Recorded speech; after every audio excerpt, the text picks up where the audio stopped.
I'll get into more detail when I get onto them. But yeah, I just wanted to give you a quick look down.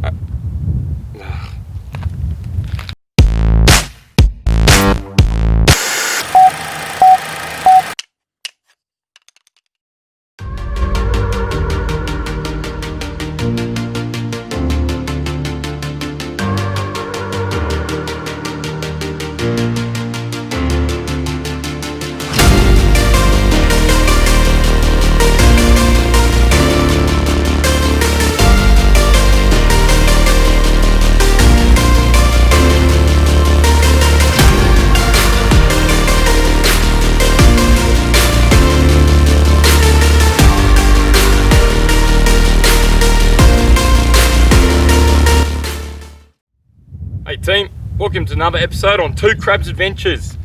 This one by popular demand, not really, I haven't had anyone ask me, but I'm going to do it anyway. I'm going to do a quick walkthrough of the 79 and what I've done to it since I've had it. I've done about 40,000 kilometers on it now. But yeah, I just wanted to give you a quick rundown on what's been done to this weapon, and it's served me really well since being up here in Newman. Absolutely love it. So let's get into it. I'll start at the front here, and we'll work our way through back. I'm not going to do it like the pros do, just going to wing it and tell you what's on the car. Cheers. First up, where we live, you need spotlights. So I've got the Steady Type X Pros, I think they're called, off the top of my head now. They're about an 8.5 inch light, so not a 9 inch light, but they've been really good for spot. I will be looking for getting some, I don't know, light bar or something for more spread. But the Steedies have been really good so far. Moving on to the winch. I've only had to use it a couple of times. Not for myself. LANDCRUISERs never get bogged. Not really. But haven't had to use it for myself yet. Just pulled a couple of people out at steep point. But that's worked really well. The winch is just the King's Dominator. Cheapo, but it's actually been really, really good. Got the UHF GME. That's the XRS Connect, and I'll show you the handset. We're inside the cab there. I've got the 6.6 decibel aerial that I run at the moment. I'm looking to put the little one on it when I'm going around town and stuff, but when I'm up here in Newman in the remote areas, want to talk to the truckies from a long way away, it's been really handy. They give you a really good indication whether or not you can overtake. They are 60 meters long up here, so you do need it. It's a really good tool that I've got, the GME XRS Connect.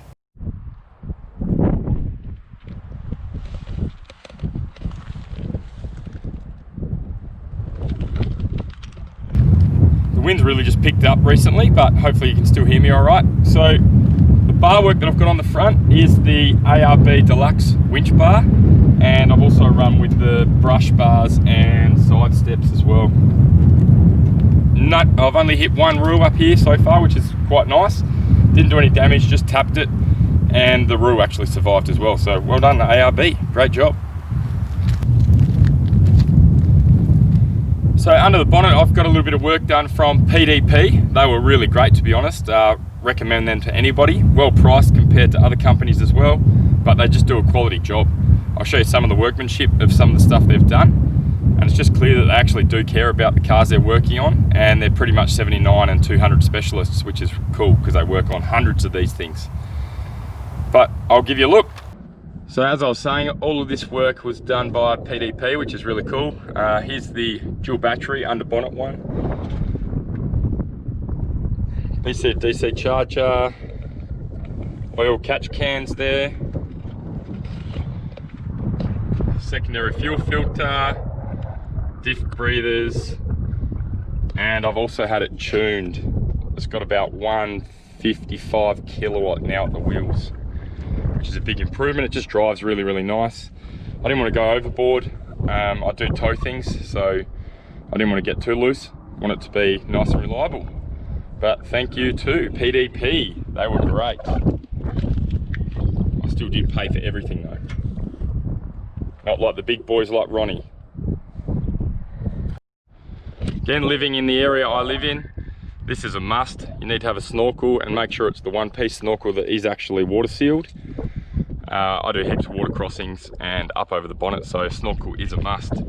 Moving on to the rack, I've got the Rhino rack, platform rack, kick-ass shower tent on this side, And on the other side over there, you've got the Daci 180. If you didn't see the review a couple of weeks ago, make sure you check it out.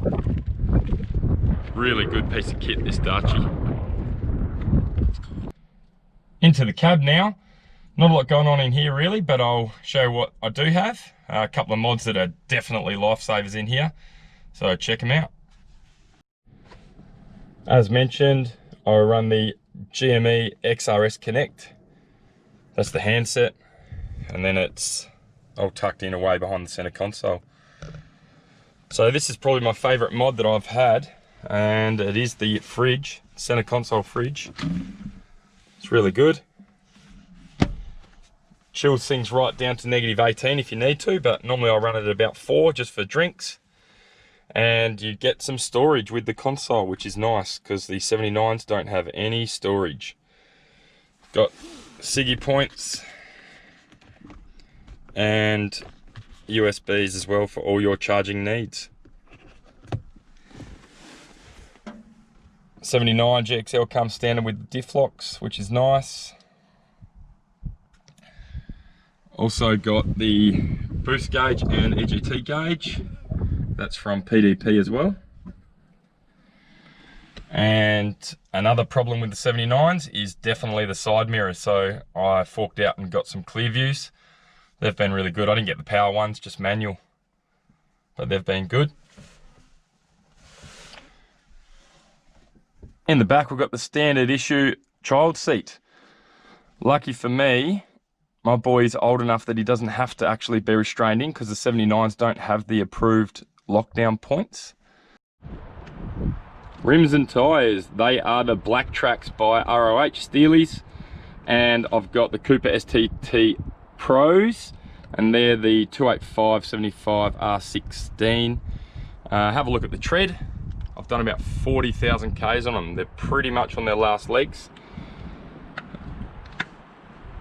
Be getting a new set of tyres soon. I'm only going to go with the all-terrains next time, I think. Probably I'm looking at Toyo Open Country RTs, I reckon. But they've been fine so far.